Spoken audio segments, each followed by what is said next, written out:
Students, welcome back to the channel. तो पिछले video में हमने पार्ट थर्ड तक कवर कर लिया था। तो आज हम पार्ट फोर कवर करेंगे, जो कि है स्टेट गवर्नमेंट। तो स्टेट गवर्नमेंट के अंडर हम पढ़ेंगे गवर्नर के बारे में।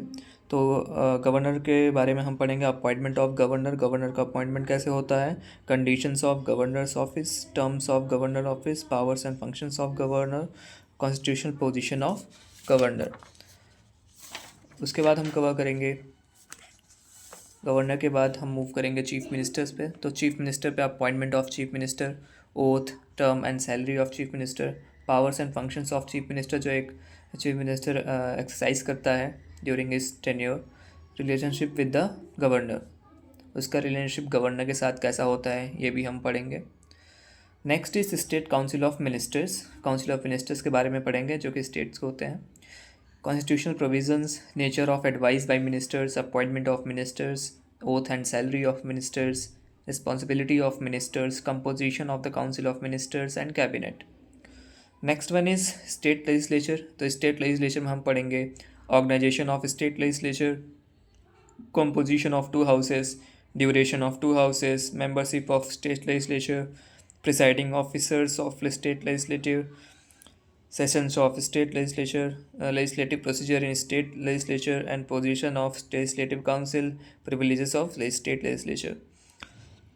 उसके बाद हम पढ़ेंगे हाई कोर्ट। हाई कोर्ट में हम पढ़ेंगे composition and appointment, qualifications, oath and salaries, tenure, removal and transfer, acting, additional and retired जजेस, independence of high court, jurisdiction and powers of high court. उसके बाद नेक्स्ट इज ट्राइब्यूनल्स। ट्राइब्यूनल्स में हम पढ़ेंगे administrative tribunals, tribunals for other matters, and next one is subordinate courts. Subordinate courts में हम पढ़ेंगे constitutional provisions, structure and jurisdiction, national legal services authority, permanent Lok Adalat, family courts and Gram Nyayalaya. Okay, then next will move forward और हम पढ़ेंगे इसके बाद special provisions for some states. कुछ states को स्पेशल प्रोविजंस दिए हैं उनके बारे में पढ़ेंगे, जिसमें है provisions for Maharashtra and Gujarat, for Nagaland, for Assam and Manipur, Andhra Pradesh और Telangana, provisions for Sikkim, Mizoram, Arunachal Pradesh and Goa and Karnataka. So here part 4 completes. And next हम आगे पढ़ेंगे पार्ट 5 के बारे में, जो कि है लोकल गवर्नमेंट। तो लोकल गवर्नमेंट्स में हम पढ़ेंगे, पहला है पंचायती राज। तो evolution of Panchayati Raj, 73rd amendment of 1992, compulsory and voluntary provisions, PESA act of 1996, extension act भी कहते हैं जिसको, and finances of Panchayati Raj, reasons for ineffective performance. उसके बाद हम पढ़ेंगे म्यूनिसिपैलिटीज़ के बारे में। Municipalities, evolution of urban bodies, 74th amendment act of 1992। इसमें हम पढ़ेंगे टाइप्स ऑफ अर्बन गवर्नमेंट के बारे में पढ़ेंगे, municipal personnel, municipal revenue and central council of local government के बारे में हम पढ़ेंगे। Next will move forward to part 6। Part 6 में हम पढ़ेंगे union territories and special areas के बारे में। इसमें हम पढ़ेंगे यूनियन टेरिटरीज़। यूनियन टेरिटरीज़ के बारे में हम पढ़ेंगे इनका क्रिएशन कैसे हुआ है ऑफ यूनियन टेरिटरीज़, एडमिनिस्ट्रेशन कैसे होता है, and special provisions for Delhi. Delhi एक यूनियन टेरिटरी है, तो उसके लिए स्पेशल प्रोविजंस क्या क्या हैं, and advisory committees of union territories. उसके बाद हम पढ़ेंगे शेड्यूल्ड एंड ट्राइबल एरियाज़ के बारे में। इसमें है administration of schedule areas, administration of tribal areas. तो ये हमारा पार्ट 6 ख़त्म हो जाएगा। उसके बाद हम पार्ट 7 पे मूव करेंगे, जो है हमारा कॉन्स्टिट्यूशनल बॉडीज़ के बारे में।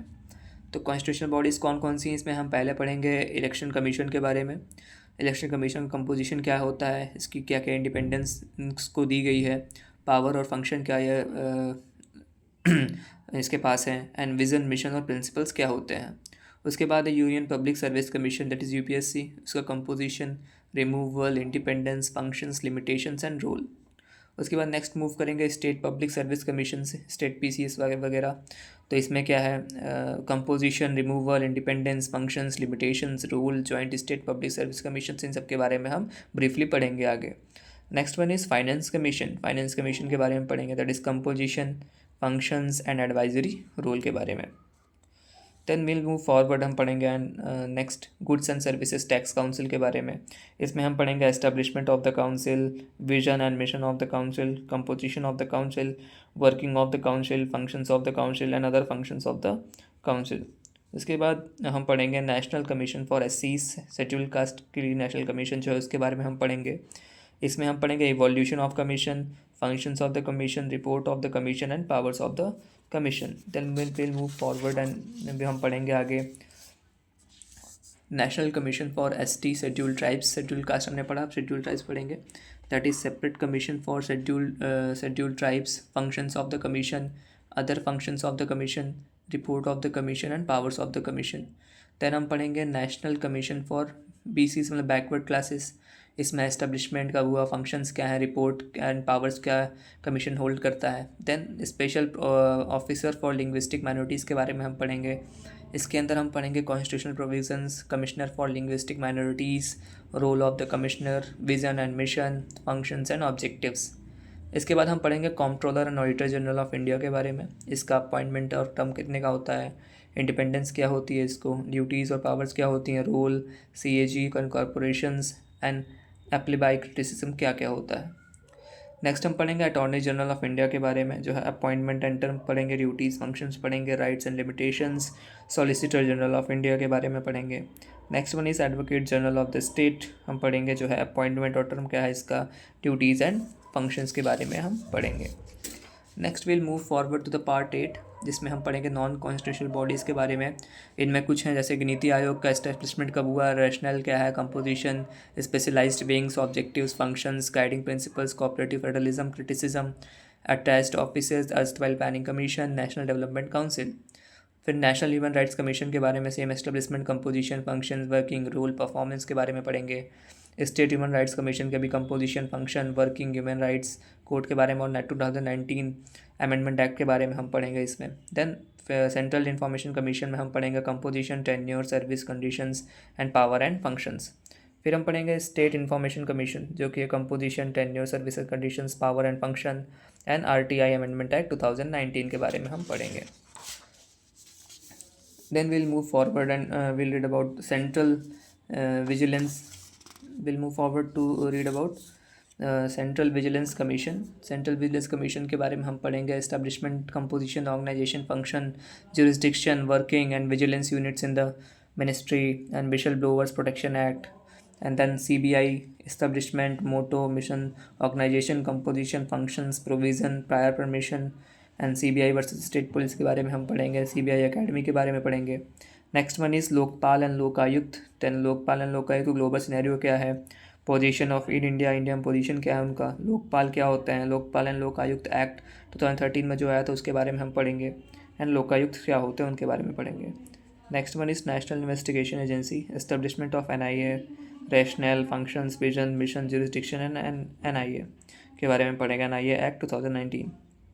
Next one is national disaster management authority, national disaster management authority के बारे में हम पढ़ेंगे। इसमें है establishment, objective, function, additional functions, state disaster management authority, district disaster management authority के बारे में हम पढ़ेंगे।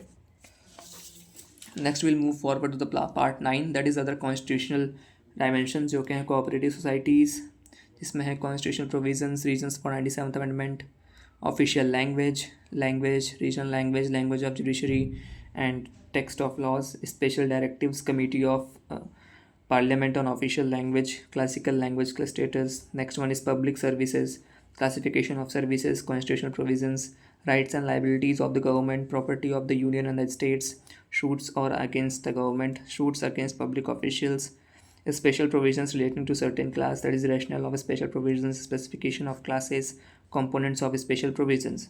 Then we'll move forward to part 10, that is political dynamics.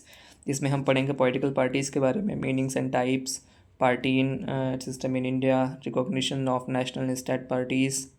Next one is role of regional parties, तो रीजनल पार्टीज़ के क्या role होते हैं उसके बारे में हम पढ़ेंगे, जो कि है features of regional parties, classification of regional parties, rise of regional parties, role and dysfunctions of regional parties.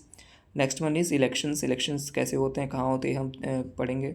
इसमें इलेक्टोरल सिस्टम क्या होता है, इलेक्शन मशीनरी क्या होती है, इलेक्शन प्रोसेस कैसा होता है, इसके बारे में हम पढ़ेंगे।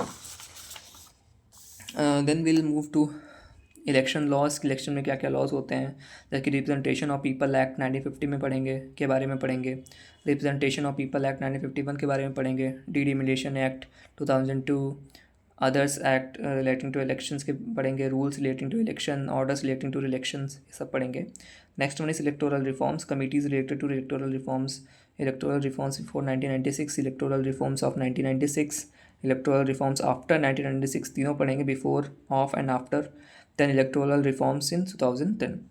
Next one is voting behaviour. Voting behaviour पढ़ेंगे, मीनिंग क्या होती है, सिग्निफिकेंस, डिटरमाइनेंट्स क्या होते हैं, role of media in elections and voting behaviour. Next one is coalition government क्या होती है, meaning, features, formation, merits, demerits of coalition government हम पढ़ेंगे. नेक्स्ट वन इज़ एंटी डिफेक्शन लॉ क्या होता है, प्रोविजंस क्या होता है, इसका वैल्यूएशन कैसे होता है, और 91st अमेंडमेंट एक्ट के बारे में पढ़ेंगे जो कि 2003 में हुआ था. Next one is pressure groups क्या होते हैं, इनके बारे में पढ़ेंगे, मीनिंग क्या है, टेक्निक्स क्या है, एंड इंडिया में कौन कौन से प्रेशर ग्रुप्स हैं उनके बारे में पढ़ेंगे. Next one is national integration, meaning of national integration, obstacles to national integration, national integration council, national foundation for communal harmony. Next will move to the foreign policy, principles of Indian foreign policy, objectives, Gujral doctrine of India हम पढ़ेंगे, nuclear doctrine of India, connect central Asia policy of India and act east policy of India, ये सब हम पढ़ेंगे. Then हमारा last part 11 है. Part 11 है, हम पढ़ेंगे वर्किंग ऑफ द कॉन्स्टिट्यूशन के बारे में. इसमें हम पढ़ेंगे national commission to review the working of the constitution.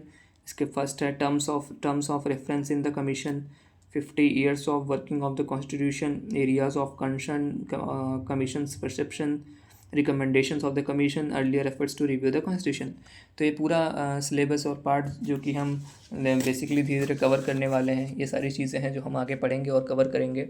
और इसके साथ साथ हम हर एक पार्ट को, हर सब पार्ट्स को भी, इलेक्टोरल रिफॉर्म्स है जिसका सब पार्ट जो है committees related to electoral reforms, इसको भी हम बहुत ब्रीफली पढ़ेंगे. और इसमें करीब 300 to 500 पार्ट्स ऑफ वीडियोस इस इंडियन पॉलिटी को कवर करने में लगेंगे. तो वो हम अप्रॉक्सीमेटली 300 to 400 वीडियोस हम अपलोड करेंगे और हर एक पार्ट को ब्रीफली अंडरस्टैंड करके पढ़ेंगे.